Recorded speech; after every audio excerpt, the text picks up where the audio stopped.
Prepare yourselves for something you will never be able to unsee. It just might be the ugliest thing ever to roll into Donut's intergalactic headquarters, but would you believe that it's actually fast? This tired old bag of hammers is one of the oldest and most successful race cars in the history of the 24 Hours of Lemons, the endurance racing series for $500 crap cans just like this. We're gonna tell you how this heap is packed with a ridiculous amount of real engineering. Make sure your tetanus shots are up to date because we're going from where bumper used to be to where the other bumper used to be on Eyesore Racing's hideous, filthy, nasty, but surprisingly fasty 24 Hours of Lemons Miata.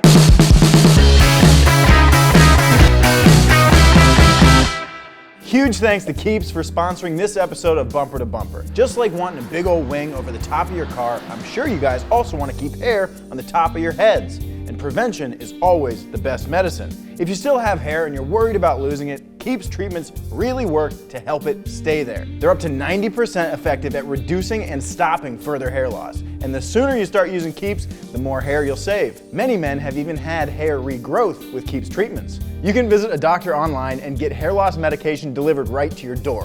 Trust me when I say that's way easier than building your own huge car wing. If you're noticing that you're losing hair, do something about it. Our fans can get a special offer by going to keeps.com/B2B or by clicking the link in the description below.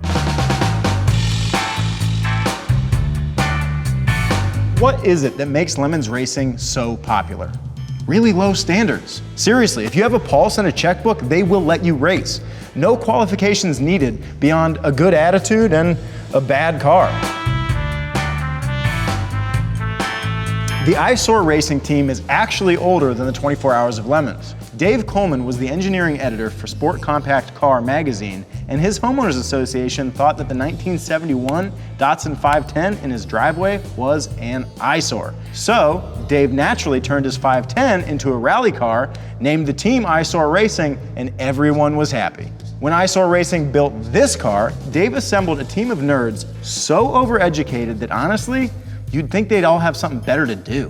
There are 3 Garrett Turbo engineers on the team, 1 SpaceX engineer, 1 Mazda engineer, and even a hot shoe precision driver who spends her days writing stories about cars for this little outfit called Donut Media. That's right, this car belongs to one of our very own. I thought, what better way to help me tell you guys about this car than to have her come on out and help me.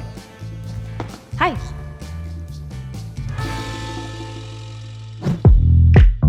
You're probably wondering why the turbo is sticking out of the hood right in the driver's line of sight. So am I. Sarah? It's because it's cheaper that way.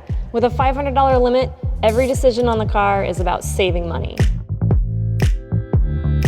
Turbocharging Miatas is pretty easy because the original 1.6 liter engine in the early models was the same basic engine that was in the 323 GTX. Only the GTX had a turbo. All the Miata's internals are built strong enough to be in the GTX though.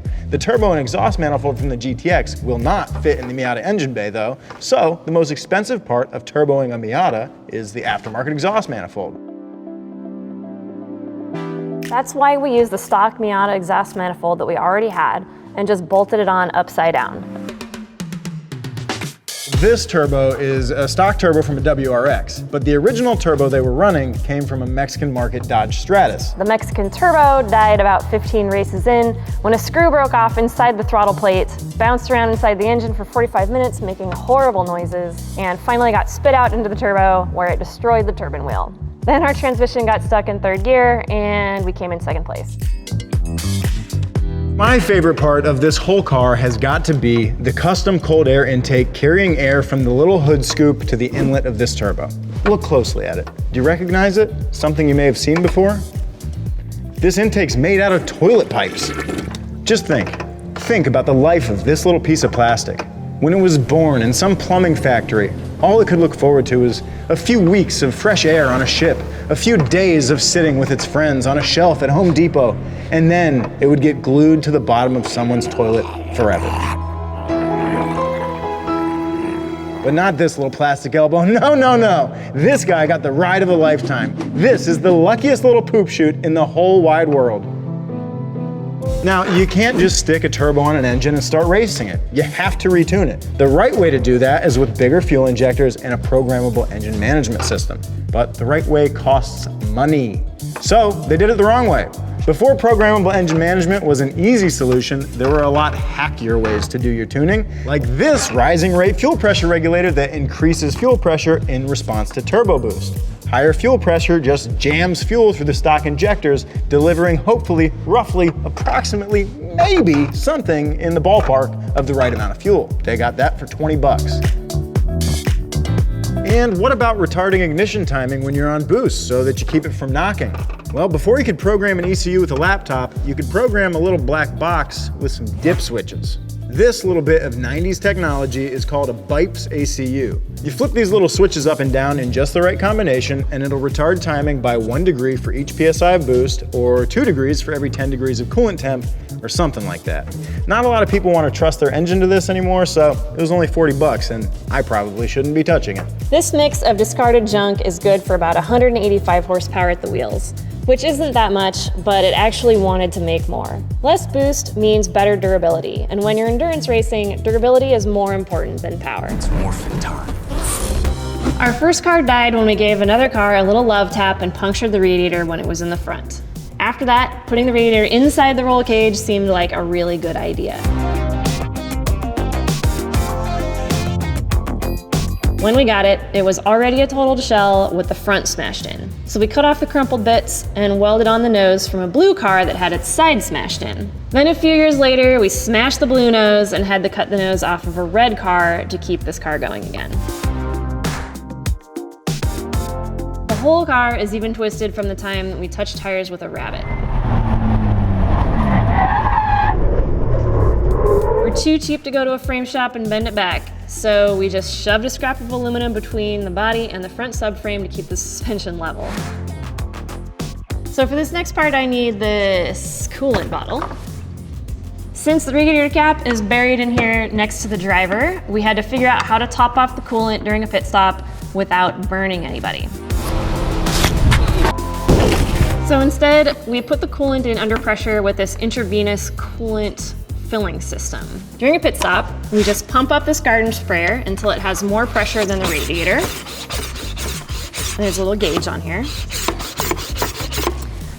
Then you plug it in, flip the lever, and let the water flow in. We've got a little overflow hose here so you know when the radiator's topped up because all the air will have come to the top.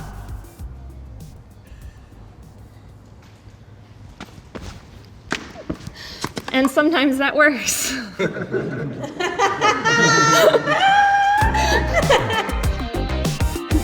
Getting air to flow through a radiator that's inside the car is a little bit harder than it looks, and it looks pretty hard. So Eyesore Racing actually consulted an aerodynamics engineer who works at a local helicopter company to help design the airflow strategy. Sitting next to the radiator is honestly hot as balls. So this old cooler full of ice water rides in the trunk, and inside of it there is a bilge pump for a boat, and it pushes water out through this hose, which goes into this homemade cool shirt made of 2 shirts and vinyl tubes, and it cools down the driver. Now, honestly, hang on, we gotta pump our brakes for a second, you guys. There's something I wanna talk about, something that's been hanging over my head for a while. It's this giant wing. We made this wing from an airfoil shape that was designed for short takeoff bush planes, since they take off at about the same speeds that we race at. We found the wing profile and all its data on airfoils.com, programmed the shape into a CNC router, and cut out a bunch of little wing sections from foam blocks that we found that were used for padding in shipping boxes from Japan. Then we stacked all the airfoils over a piece of redwood, wrapped the whole stack in fiberglass, mounted it way up here away from all the turbulence that's caused by this hideous car. At 100 miles per hour, this wing makes over 250 pounds of downforce. Now, if you put 250 pounds of downforce on the back of a car at 100 miles an hour, the rear suspension is gonna squat a bunch. So if you're gonna run this much downforce, you need a really stiff suspension setup to deal with the big changes. But those stiff suspension setups cost a lot of money. So instead, they mounted the wing directly to the rear uprights, putting all the downforce straight into the tires and bypassing the suspension completely, which is one of the smartest things I've ever seen. See, the wing's dead still. Kinda. Both the Lotus Formula One team and the Chaparral Can-Am team used high-mounted airplane-style wings, just like this, and it was so effective that it was banned, leaving Lemons the only place you can still use this cutting-edge 60s technology. Sometimes the swing even goes an entire race without braking.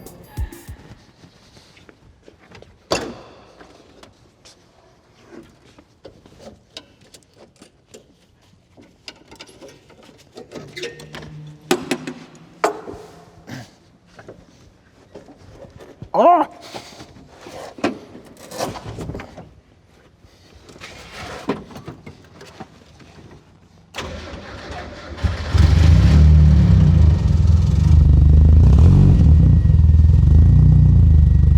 Well, that's one way to start it.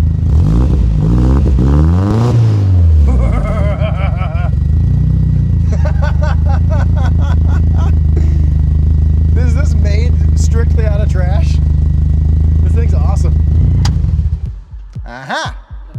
So apparently, this doesn't start traditionally. What do you know? They wired up the neutral safety switch to the clutch switch, so you don't have to have the clutch engaged anymore. The car just has to be in neutral, and if it is, you can start it from there. And there's 2 starter buttons just in case one of them fails, which is very engineering.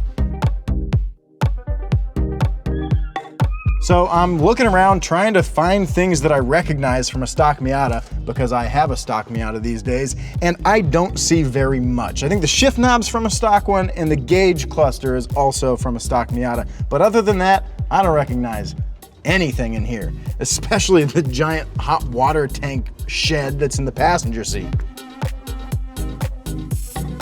This thing is absolutely certified wild, and I love it. So if you want to see more of this thing, check them out at pretty much all of the California Lemons events, and they'll also be at Indy Motorsports Ranch in Arizona in February. So thank you guys so much for watching. We had a lot of fun making it. If you want to see more Miata content, check out my new show coming out on Donut soon called Money Pit, where you can build a Miata with me. Video game style.